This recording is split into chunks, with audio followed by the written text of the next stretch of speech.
Olá, hoje a gente mergulha num assunto assim super delicado, mas olha, essencial para quem está começando uma startup de tecnologia.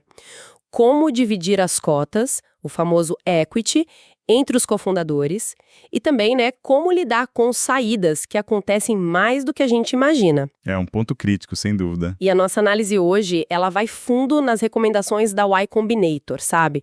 O foco é bem específico, startups de software buscando investimento de risco, o tal do VC, e que ainda estão naquele começo, antes de achar o Product Market Fit. Aquela fase de alta incerteza, né? Exato. E a missão aqui é tentar tirar o ouro dessas orientações, entender como usar o equity para construir uma equipe fundadora forte, motivada e pronta para aguentar o tranco, que a jornada é longa. Com certeza. E o dilema é justamente esse equilíbrio, né? Como fazer uma divisão que pareça justa ali no começo, mas que principalmente mantenha todo mundo remando junto, motivado por anos. E ainda proteger a empresa, claro. Uhum. E tem um conselho da YC que chama atenção logo de cara, que talvez soe estranho para alguns. A importância de ser generoso na hora de dividir essas cotas iniciais. Vamos explorar isso. Ok, vamos lá então. Essa orientação principal da Y Combinator é bem direta. Não seja mão de vaca com as cotas para os cofundadores que são realmente essenciais. E o porquê é interessante. Sim, não é para recompensar o que já foi feito, sabe? É para alimentar a motivação futura. O objetivo maior é manter aquele núcleo duro super engajado, dando sangue mesmo, especialmente nos primeiros 2, 3, 4 anos, que são, bem, geralmente caóticos. Aquela fase que parece que nada dá certo, né? Exatamente. E eles até brincam com uma analogia, né? O fundador Jedi, que entende o jogo do alinhamento e é generoso, contra aquele que tenta inventar umas fórmulas mirabolantes para justificar uma divisão desigual. O midwit, que só complica. Essa lógica da generosidade é fundamental na visão deles. O equity é a ferramenta para garantir o esforço máximo, sabe? Contínuo. Durante todo o período de vesting. Que geralmente é de 4 anos, né? Isso, normalmente 4 anos, a pessoa vai conquistando a participação dela aos poucos e divisões muito desiguais, mesmo que alguém aceite na hora, tudo bem, fico com 10%, isso pode gerar um ressentimento lá na frente. Imagino, no ano 2, 3. Pois é. Quando a pressão aumenta, quando você mais precisa que todo mundo esteja na mesma página, aí aquilo volta para assombrar. Por isso a YC recomenda divisões mais próximas da igualdade entre os essenciais. Não uma regra de 50-50 sempre, mas algo equilibrado. Exato. O espírito é de parceria. Pensando na motivação lá na frente, não só em fechar o acordo hoje. E eles colocam isso como responsabilidade do CEO ter essa visão de longo prazo, mesmo que os outros não estejam pensando nisso ainda. Falando nessas ferramentas práticas, o material da YC bate muito na tecla do vesting e do cliff. Você pode explicar rapidinho o que são e por que eles consideram isso tão básico, mesmo entre amigos que confiam um no outro? Claro, claro. O vesting, como a gente falou, é essa aquisição progressiva. Padrão de 4 anos. Você não é dono de tudo no dia 1. Vai ganhando mês a mês, geralmente depois do primeiro ano. Certo. E o cliff é tipo um período de carência, geralmente de 1 ano dentro desses 4. Se alguém sair por qualquer motivo antes de completar esse primeiro ano... Perde tudo, ou quase tudo. Isso, geralmente perde o direito ao que teria acumulado. E a IC é enfática. Isso não é lugar para inventar moda. Vesting e cliffs são padrão de mercado. São ferramentas de proteção para startup. Indispensáveis. Por quê? Porque, assim, a vida acontece, né? Pessoas mudam de ideia, precisam sair por motivos pessoais, doença, desempenho abaixo do esperado, acontece. E esses mecanismos permitem que essas saídas não destruam a empresa, não baguncem totalmente o cap table. Que é a tabela de quem tem quanto da empresa, né? Exato. Então o padrão é vesting de 4 anos, cliff de 1 ano. Para todo mundo, sem exceção entre os fundadores. Isso puxa uma questão anterior, né? Quem realmente deveria ser considerado cofundador, receber essa fatia maior de equity? Como a gente diferencia essa pessoa de um funcionário muito bom que chega logo no comecinho? Boa pergunta. O material da YC dá uma dica interessante. Eles sugerem pensar assim. Qual é o menor número de pessoas que conseguem juntas construir a primeira versão do produto, o tal do MVP? O mínimo produto viável. Isso. Construir, colocar na mão do cliente e começar a aprender de verdade com feedback. Esse grupo mínimo é a equipe fundadora. Ser generoso com as cotas para esse núcleo ajuda até a filtrar. Talvez alguém que é muito bom, mas não essencial para esse primeiro passo, se encaixe melhor como um dos primeiros contratados com um pacote menor de opções de ações, por exemplo. Entendi. Faz uma triagem natural, digamos. De certa forma, sim. E conecta com outro ponto que eles mencionam. Um sinal de alerta são equipes fundadoras muito grandes, tipo 5, 6, 7 pessoas. Por quê? Porque geralmente indica que as conversas difíceis sobre quem era realmente essencial para começar não aconteceram. O título de cofundador e o equity generoso que vem junto deveriam ser para esse núcleo que vai carregar o piano no início. Falando em conversas difíceis, as diretrizes da YC também tocam na estrutura de comando e em como se preparar para, possíveis separações. 2 pontos me chamaram a atenção. Primeiro, o CEO precisa ter autoridade para desligar um cofundador que não está performando. Segundo, a importância de conversar antes sobre como seria uma separação. Exatamente. Esses 2 pontos são cruciais. Sobre o primeiro, a necessidade de ter um líder claro, um capitão do navio, é muito enfatizada. Alguém tem que ter a palavra final e a autoridade para tomar decisões difíceis sobre a equipe. Mesmo que doa, né? Mesmo que doa. E eles até sugerem que uma relutância muito grande em aceitar isso pode ser um sinal de que a equipe não entendeu a seriedade do negócio que está montando. E o segundo ponto, a conversa prévia sobre separação. Essa é fundamental. Pode ser desconfortável pra caramba falar sobre isso quando tá todo mundo animado no começo, né? Mas é um sinal de maturidade enorme. Discutir como seria um processo de saída antes de ter qualquer briga. Alinhar expectativas, né? Isso. Usar talvez as próprias diretrizes da YC como base para essa conversa. Ajuda a evitar muito desgaste, muita mágoa lá na frente. É um planejamento preventivo, sabe? Essencial. E aqui a coisa fica bem interessante. Quais são, então, essas diretrizes mais específicas da Y Combinator para lidar com saídas de cofundadores? Principalmente naquela fase super crítica antes do Product Market Fit. Aqui o guia fica bem pragmático mesmo. Vamos lá. 1. Se alguém sai por vontade própria ou demissão antes de bater o cliff de 1 ano, a recomendação é sair com quase nada, talvez uma participação simbólica, tipo 0,5% a 2%, mais como um reconhecimento do tempo, sem direito ao vesting acumulado. 2. Se a saída acontece depois do cliff de 1 ano, mas a empresa ainda não achou o Product Market Fit, aí a recomendação é mais dura. A YC sugere que esse fundador retenha no máximo 5% da empresa. Mesmo que, pelo veste normal, ele já tivesse direito a mais. Exato. Isso pode exigir que ele devolva uma parte do que já vestiu, através de um acordo de recompra pela empresa ou pelos outros sócios. Entendi. E se a pessoa for demitida nessa fase? 3. Se for demissão.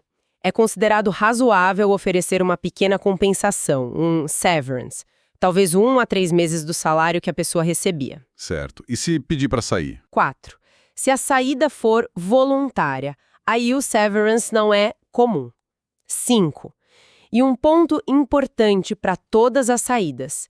Quem sai deve renunciar a qualquer assento no conselho, board, assinar um termo de quitação geral, release agreement, para não processar a empresa depois, e frequentemente dar uma procuração para os sócios que ficam poderem votar pelas ações dele em algumas situações para facilitar a governança. A lógica por trás disso tudo, especialmente essa regra dos 5%, mesmo depois do cliff, é bem direta, né? O foco total é na sobrevivência e no sucesso futuro da startup. Explica mais. Nessa fase, pré-Product Market Fit, o grosso do valor ainda não foi criado. O risco é gigantesco. A empresa precisa, assim, desesperadamente guardar equity para motivar quem fica. E para atrair gente nova, né? Exatamente. Atrair talentos essenciais que vão ser necessários para superar os próximos desafios. Um fundador que sai, por mais importante que tenha sido no início, não consegue mais agregar valor direto ali na execução do dia a dia. E deixar ele com uma fatia grande atrapalharia. Atrapalharia muito. Dificulta levantar mais capital, desmotiva quem está ralando lá dentro.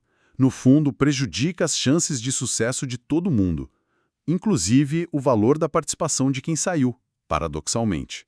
É uma medida dura, mas vista como necessária para proteger o futuro da empresa. E isso vale para todo mundo, mesmo se for o CEO saindo. Sim, as diretrizes deixam claro que essas expectativas se aplicam a todos os cofundadores, sem exceção nessa fase inicial. Agora, vamos virar a mesa um pouco. É muito comum ouvir justificativas para divisões bem desiguais logo de cara, né?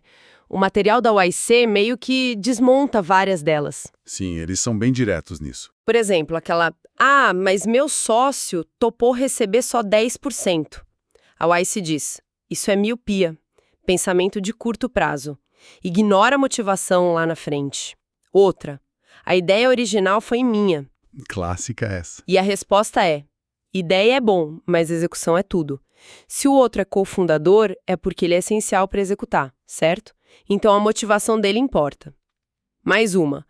Mas eu comecei a trabalhar 6 meses antes. E a YC responde, 6 meses perto de uma jornada de 10 anos? Quase nada. 99% do trabalho ainda está pela frente. Tem mais. Meu cofundador precisa de salário, eu não. A recomendação é separar as coisas. Salário é para viver, equity é para motivar para o longo prazo. O ideal é dar um jeito de pagar o mínimo necessário para todo mundo poder se dedicar, sem misturar com equity. Faz sentido. Outra, sou mais velho, tenho mais experiência. Bom, se a experiência é tão chave que te faz cofundador, então sua motivação via equity também é chave. E por fim, eu já tinha levantado grana ou lançado um MVP quando o meu cofundador entrou. E nem grana nem MVP garantem sucesso, né? A maior parte da batalha ainda está por vir. Exato. O fio condutor por trás de todas essas justificativas que a YC considera fracas é o mesmo, né? Elas focam demais no curto prazo, ou em recompensar o passado, ou simplesmente não entendem o que realmente move uma startup para frente por anos. Uma equipe fundadora super motivada e alinhada. Isso volta sempre para o ponto central deles, pensar no longo prazo e usar o equity como a principal ferramenta estratégica para manter essa galera unida e com energia total nos anos mais difíceis. Além dessas justificativas furadas, o material da YC também alerta para outras armadilhas, né? Outros conselhos ruins que os fundadores podem encontrar por aí. Quais seriam? Sim, tem algumas coisas que eles desaconselham fortemente. Por exemplo, tentar criar aqueles sistemas de equity baseado em meta de performance individual.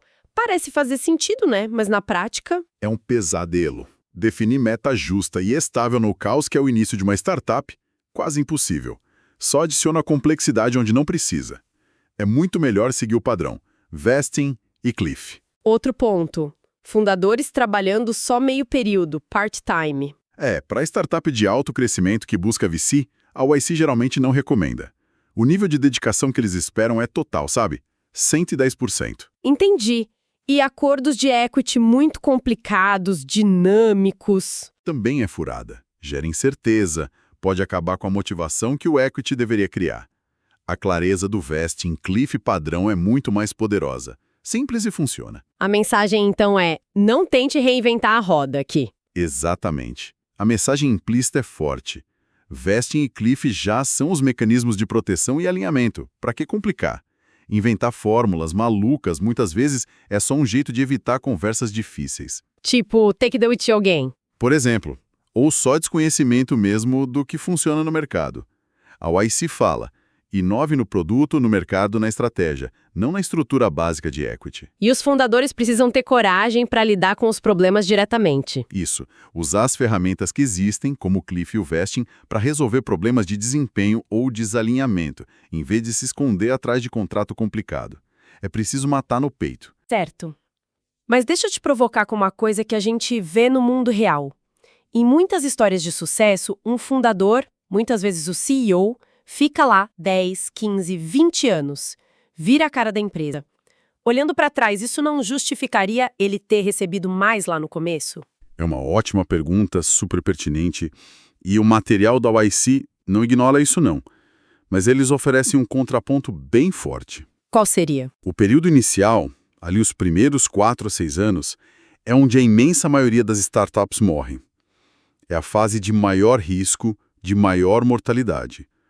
Os cofundadores que estão juntos ali desde o dia zero, enfrentando essa fase brutal, eles fornecem a energia de ativação, o impulso inicial sem o qual a empresa nem sairia do chão. Entendi. O esforço para tirar do zero é imenso. Exatamente. Então a generosidade na divisão inicial, mesmo que resulte em alguém que saiu no ano 4 ou 5 ainda tendo uma parte relevante, é vista como um reconhecimento desse papel vital. Foi essa equipe inicial, motivada por essa participação, que deu à empresa a chance de sequer chegar a um ponto onde o sucesso de longo prazo virou uma possibilidade. Sem eles, talvez nem existisse a jornada longa. Esse é o ponto da YC. Valorizar imensamente essa contribuição para colocar a empresa no jogo, para dar a partida. Então, para a gente amarrar tudo isso, se fôssemos resumir a mensagem principal dessa análise das diretrizes da Y Combinator, seria o quê? Para startups de tecnologia no comecinho, buscando VC. Ser generoso na divisão de cotas entre o núcleo fundador essencial, Ao mesmo tempo que implementa as proteções padrão de vesting e cliff. é a abordagem mais inteligente. O foco não é só fazer um contrato, é alinhar e energizar a equipe para uma maratona, sabe? Maximizar a chance de superarem juntos os desafios gigantescos do início. Perfeito. Vê o equity como ferramenta de motivação futura e não só recompensa passada. Exatamente. É um investimento na resiliência e no comprometimento futuro da equipe. E para fechar com uma provocação para quem está ouvindo pensar um pouco, se a lógica principal é usar o equity para otimizar a motivação futura, como esse mesmo princípio pensar no longo prazo da energia e do alinhamento da equipe poderia respingar em outras decisões lá do comecinho, sabe? Além do equity. Tipo o quê? Sei lá. Talvez como os papéis são definidos, como as pequenas vitórias são comemoradas para manter o moral alto, ou como a visão de futuro é reforçada o tempo todo, mesmo quando os resultados ainda não chegaram. Fica a reflexão, né? Como nutrir essa motivação de forma mais ampla, desde o dia zero?